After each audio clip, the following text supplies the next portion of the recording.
I've literally known you for years now. We've been fishing together, we bump into each other at all the shows, but it's great to be sitting together like this and, you know, actually having a chat. I'll be honest, a little bit ignorant. I don't know your full background. I know you're an, you know, incredible angler, caught a lot of big fish over the years, but where did it all start? You know, is it like most of us, catching little fish that led on? It is. Yeah, it started with my dad. So pretty the cliche. Yeah, cool. Me the same. Yeah, let me think, maybe 30 years ago. Okay. So I'm 35 now. And you've given away that. Yeah, can't deny it, getting grey. But yeah, my dad took me fishing and. In Germany? In Germany, yep. Yeah. And then from there on, he kind of dropped it after. Same. Yeah.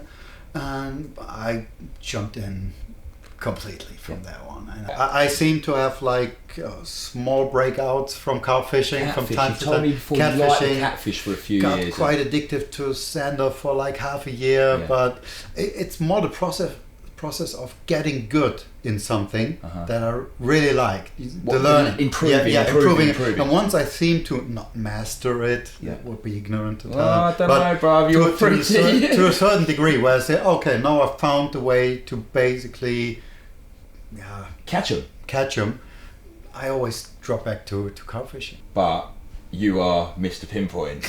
you've made a career, a lifestyle, a living from sharpening hooks. The funny thing is that I never been too fuzzy about hook sharpening or the sharpness of my hooks, to be fair.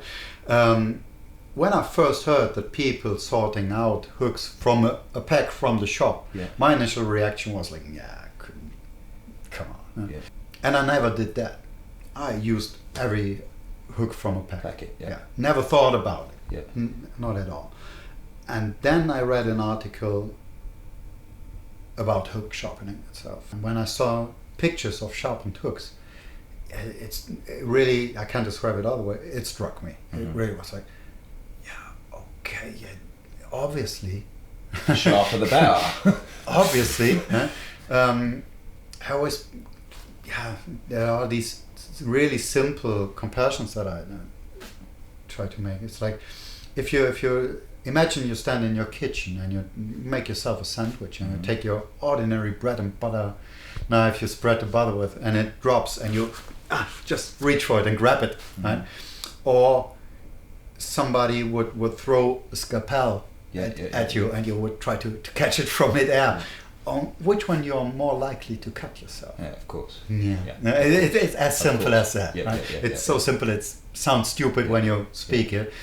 But people still keep asking if that makes sense or not. And, it's something I have also become obsessive, maybe a little bit with. Yeah, it tends to do that to people. Yeah, mate. You know, and I can remember when I was a small child fishing and floater fishing all the time with dog biscuits, and I would start off my session with a hook, and I used to push the hook into the hard biscuit.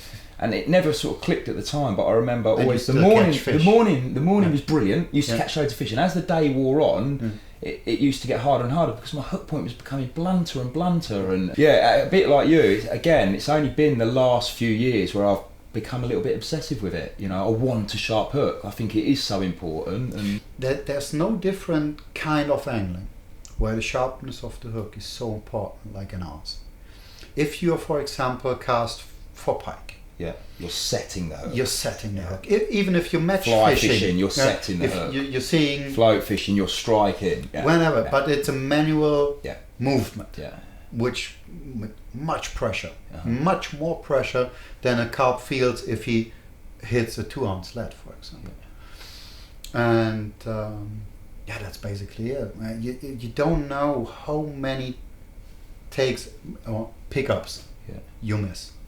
It's incredible. Well, you do, because for the last 2 years you've been sticking underwater cameras next to everything, which has been fascinating, mate. Opening my emails on a Monday morning or whenever to receive one from you, to sit and watch your footage it's been brilliant. Big wild carp, 30 kilo plus, feeding, in the natural environment, in open water, completely regardless of what's happening there.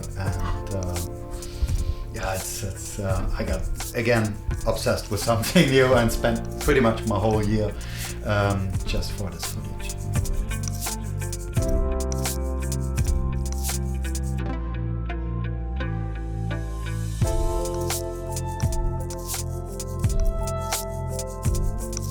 So yeah, mad buzzing for the future, mate. If for no other reason, we get to go fishing together loads. But what does it hold with regards to, you know, your association now with Nash, or you working for Nash?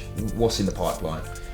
Yeah, we spent pretty much the complete last year working on some amazing stuff, I guess. There will be new hooks out soon. Yeah, that in itself is really exciting.